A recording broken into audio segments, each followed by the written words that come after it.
Now, the French Revolution, its background and causes.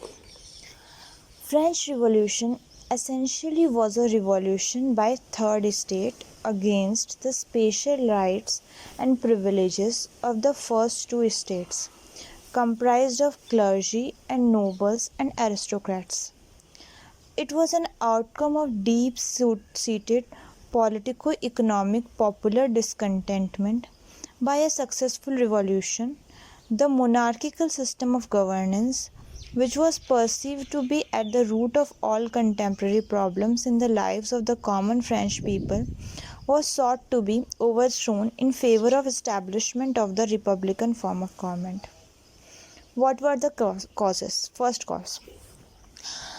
The first major cause could be seen in the evils of absolutism, in the form of highly centralized monarchy, where the king used to be absolute monarch.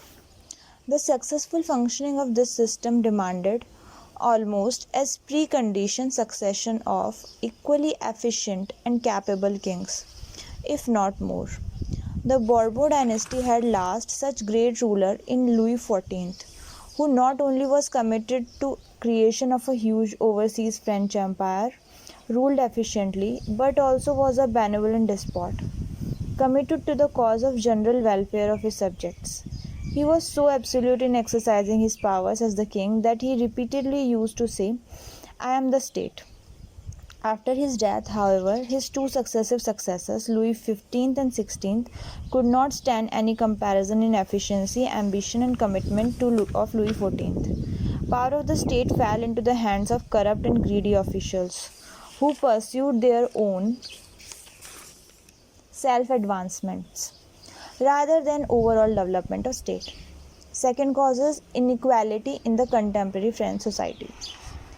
The French society on the eve of the French Revolution was graded from top to bottom, where in the first two states enjoyed exclusive monopoly over special rights and privileges.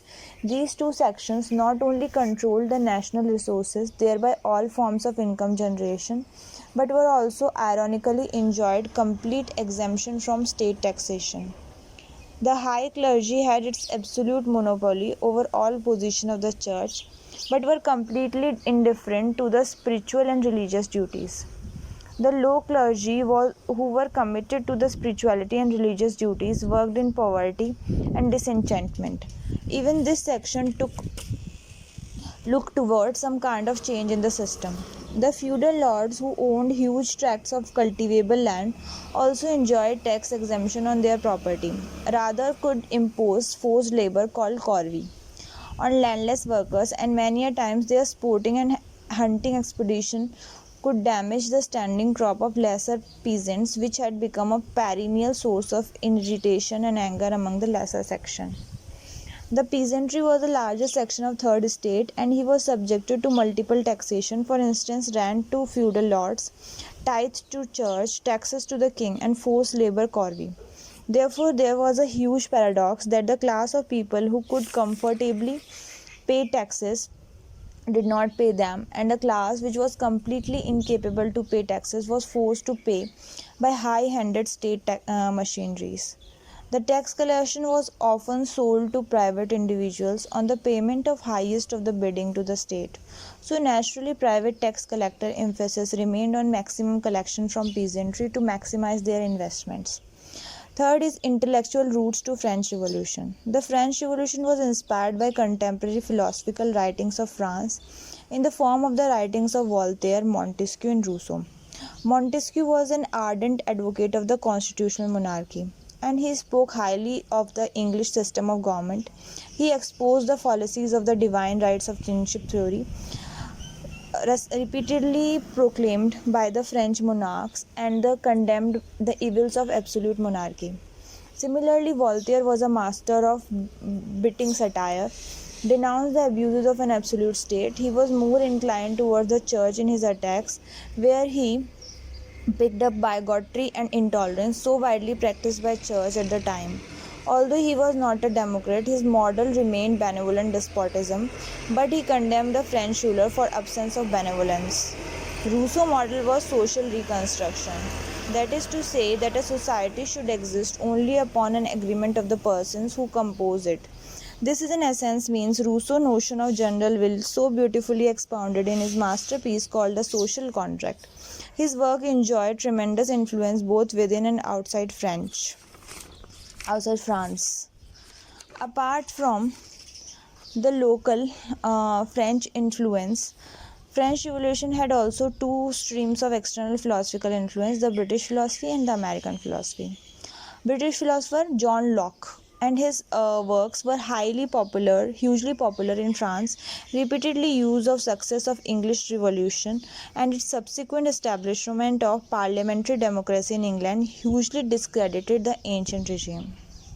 Similarly, the American Revolution also had its role as the government of France had sided with America in the American Revolution, meaning thereby that many from France had gone to America to fight against the British army.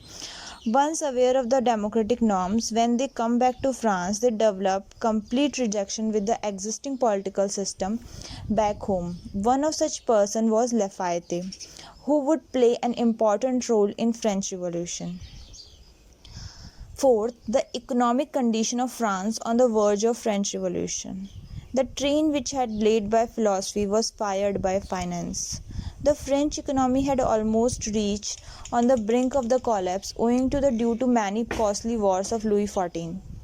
His weak and inefficient successors, Louis XV and XVI, failed completely in introducing financial reforms to supplement the incomes of royal treasury. France was under huge debt when decided to support America in the War of Independence. Furthermore, the inefficient and wasteful administration, both the Louis XV and XVI, were responsible for almost collapse-like situation of France finances. Events leading to French Revolution will be seen in next video.